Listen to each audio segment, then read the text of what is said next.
Good afternoon, East Texas. I'm Sarah Miller, and this is the TylerPaper.com Afternoon News Update.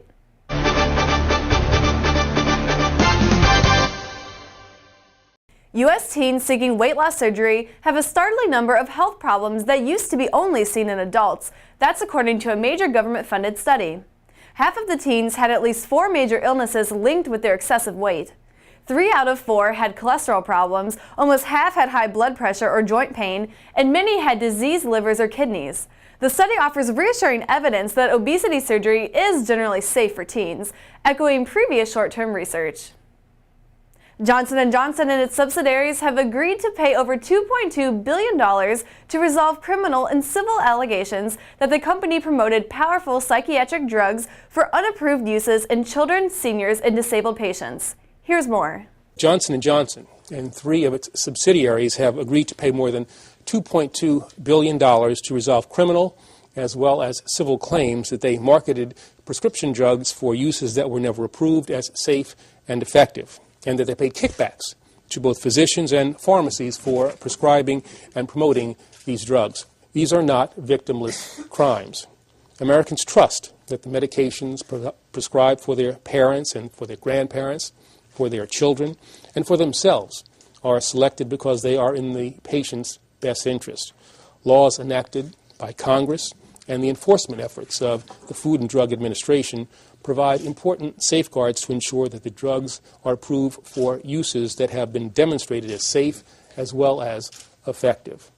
Efforts by drug companies to introduce their drugs into interstate commerce for unapproved uses subvert those laws.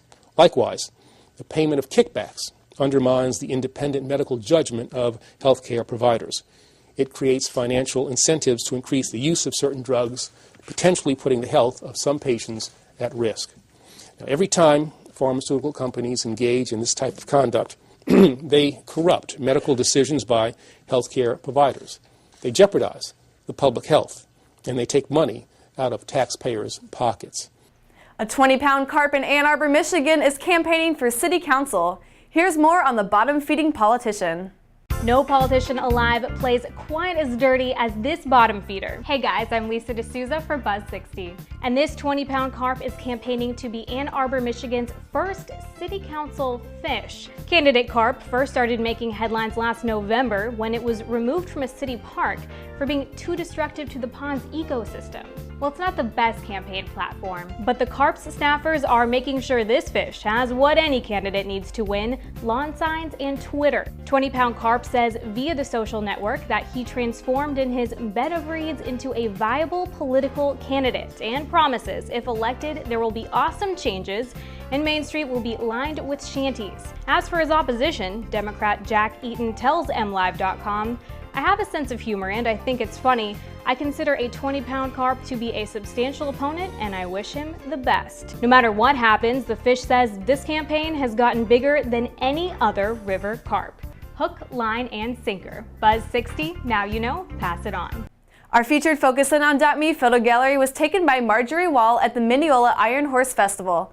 All of the photos are available for purchase. Visit Focus In on .me by clicking the photos link at the top of any TylerPaper.com page. Thanks for watching, and watch for more video news updates as the afternoon progresses.